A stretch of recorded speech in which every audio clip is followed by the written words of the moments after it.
there's the official call signal, but it All is right. pre-recorded, so we can edit anything we like. And I'll just say, delighted to be having a second chat on this episode with legend, wait for it, Derry, comics creator, writer, author Chuck Dixon. Good to Thank you be so back. much. Thank you. It's great to have you. It's great to have you. We've already been talking about Tampa Bay Lightning and all sorts of wonderful things, and we're talking on this episode about the French Baron, which uh, looks to be some historical fantasy adventure comics storytelling from you. Yeah. Yeah. Yeah, love that. Sort of in the Prince Valiant vein of creating in some ways. Yeah, in some ways, but it's also he's an immortal warrior, so it takes us all the way up to present day. Nice, nice. Love that. Love it. And certainly interested in digging into that. The last time you were here, we did sort of a career overview, and I was also drinking some eggnog. It was around the holidays. If you go out and watch the video, you can actually see eggnog on my mustache for part of it, which I've chosen not to edit out. I've just let my humanity be out there in There the you go. video. There you go. Why not be authentically you? That's right. That's right. I might go back at some point and touch it up, sort of like Henry Cavill mustache style from Justice League, but who knows? Um, but on this episode, we're zooming in a little more closely to talk about this book, and I know that you, of course, have this status as someone who's written on some major tentpole characters, but you've also been doing Kickstarting crowdfunding for a while, so I'm curious about what that approach has allowed you to explore. Well, I mean, I've always been a proponent for creator owned. I mean, from the very beginning of my career, I did creator owned work as well as, work for hire for the mainstream. Mhm. Crowdfunding, it's small independent comics, but the market share for them is increasing. We're seeing some real solid numbers being put up for some of these books, and I'm getting to work basically with my friends. It's like garage band comics. Like let's make some music, and because I'm friends with these people, I'm given a great degree of creative freedom with their properties and stuff I've created on my own. So it's a lot of fun. I'm having a lot of fun. Yeah, I saw this post on one of the social media platforms recently. It was a comics creator that posted his royalties check from working with some major IP for one of the big publishers like Dark Horse or something like that. And it was like 11 cents. And his point was, Yeah. you I got an know, 18-cent check from Marvel recently. It's like, why even bother mailing it? yeah, you know. So cool to work on the characters, but then you Yeah. have that revenue that goes elsewhere, which in creator owned is a little bit different from what I understand. Yeah, the participation is greater. Now, of course, you're not going to get the same exposure, but if something hits that you had greater participation in, the reward is greater. I'm always spinning the wheel. I'm always about spinning the wheel. Let's see what happens. Plus, it's not about the money really. It's just about sitting here in this room making stuff up. That's what it's about. I want to make enough money that I can look my family in the eye at the dinner table, but Mhm, mhm.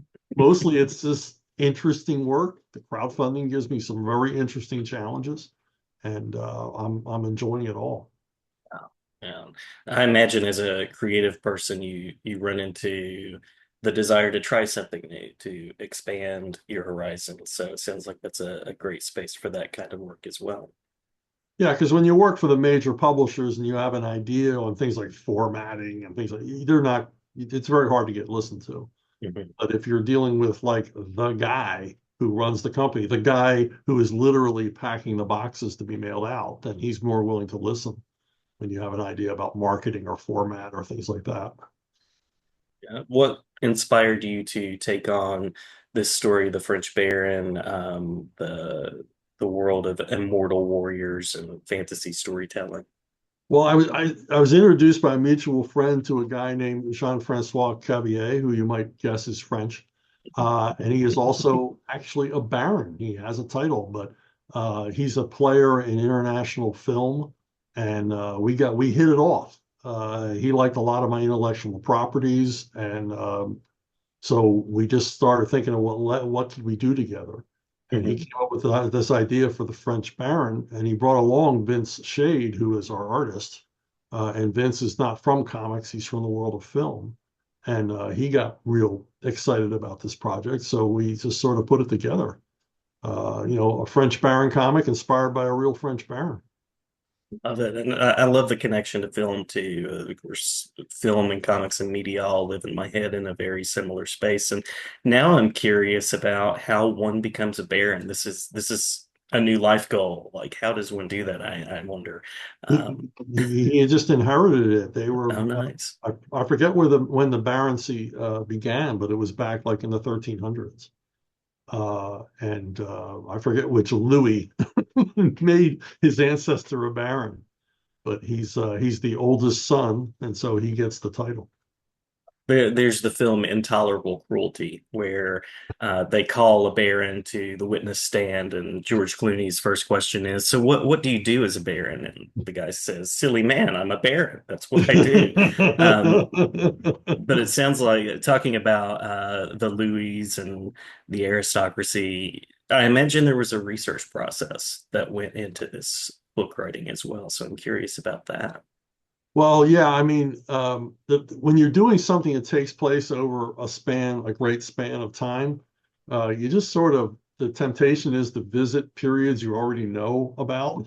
Mhm, mhm. The three of us together had like this wish list of, well, we've got to do the French Revolution. And Vince said, well, I want him to be in the Old West. I'm like, no argument for me there. So, so it was just sort of like figuring out from like the 1200s on what period we wanted him to show up in these little vignettes, these little montages, which are part of the larger story. So yeah, there's a degree of research, but of course, Jean-Francois was a big help on the French history end of it and making sure we pronounced things and spelt things correctly. Right, right. But it was very much a group effort. A lot of Zoom calls like this, back and forth, very collaborative. Because Vince is a screenwriter as well, so he wanted to be a big part of the story, which I welcomed.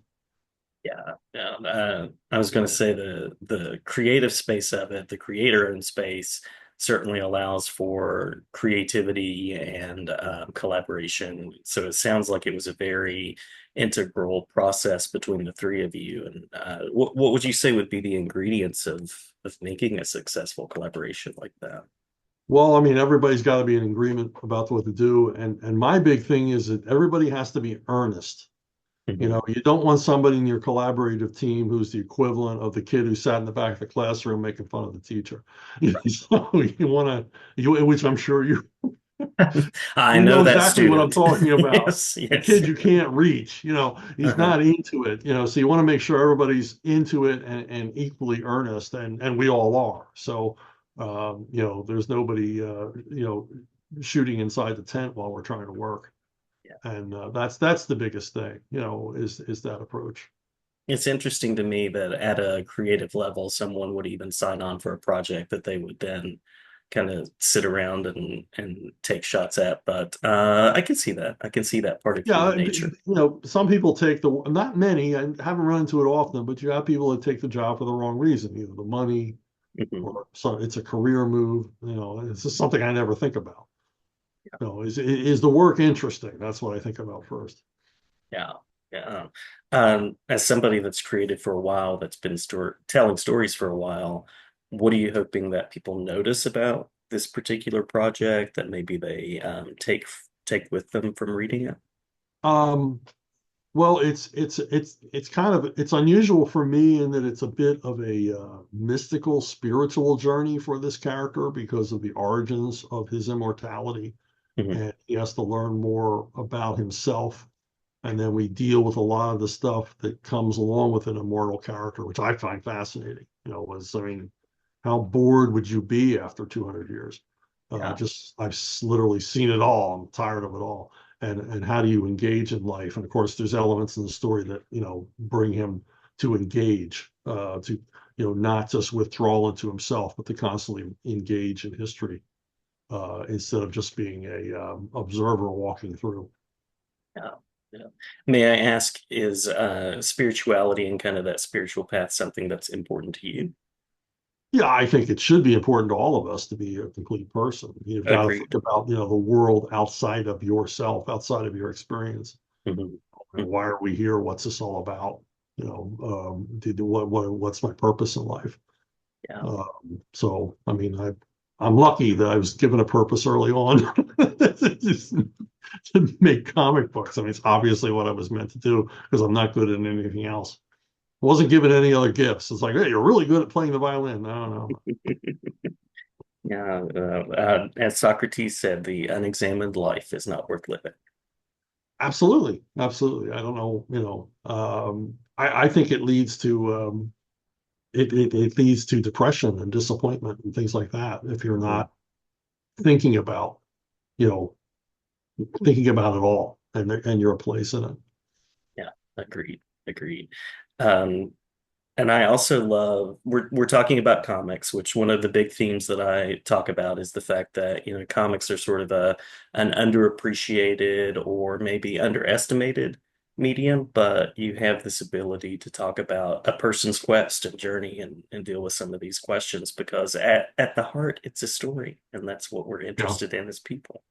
Yep. Yes. It's an underappreciated medium in the United States. I think Hmm, hmm. worldwide. It didn't get a chance to really grow up here, and it did in other countries. Agreed. Well, I think that brings us, we've been talking at a nice brisk pace. I think that brings us to the last official question that I had, and then we might be able to talk about some of the historical roots of the story as well. So curious, I noticed today that the project is fully funded, but there are stretch goals, there are things like that, and people will want to get their hands on the book and see what it's all about. So I'm curious where people can go to learn more about your work in general, but also support this particular project. Well, I mean, it's currently on Kickstarter, and it's just the French Baron. To learn more about me, I mean, I'm on X, I'm on Facebook, I have my own YouTube channel, Ask Chuck Dixon, where I answer questions like this each week, and Mhm. sometimes even more probing, more bizarre questions. But I've been doing that for like over 200 episodes, so that's a place to directly interact with me. But and then I always say, put my name in on Amazon and Mhm. see what comes up. True enough. True enough. There's a lot of work out there Yeah. in prose and comics and across the gamut of genre. I suppose as that final question, we've talked about the spiritual roots, but anything that you would say about the importance of the history that the book tackles and includes? Um, Not really. We don't delve into any great depth in any particular period, but it's just sort of like visiting, Mhm. in montage because our story really uh, leaps from the time of the Crusades to the problems he's having present day with, like I say, vignettes in between to add resonance to this guy's life, what he's been through and the search he's on, his ups and downs. It sounds like you've spent some good time with this character and built the flesh around the being. So curious to see what the final product looks like.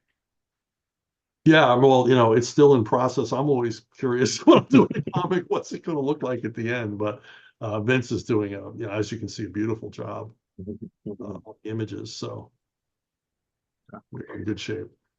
Well, always glad to talk about your work. Always glad to talk about projects, and certainly glad to have you back here anytime. Did we miss anything that you want to make sure to include before we close out? No, I don't think so. Just I wanted to say that it's in French European or the European comic album format rather than the standard comic book size. Nice, So nice. it's a bigger, wider format, which I'm encouraging a lot of the crowdfunding publishers to think about because we don't go into the comic shop, so it doesn't have to be regular comic books trim size. Let's put together a more handsome product for our readers, and some of these guys are listening to me. So And that links really well with what we were saying about sort of the worldwide approach to comics and the appreciation that's out there. yep, it does. It does. It's an international medium, and thanks to things like the internet, we can reach a global audience. Yeah, it's always interesting to go to international conferences online and talk with people and use a phrase like graphic novels, and people say comics. You mean comics? Bandisane? So yeah, really interesting. But Chuck, I don't want to keep you any longer than promised. As I said, glad to have you back anytime. No, I'm pleased to talk to you, and I'll find a reason to come back.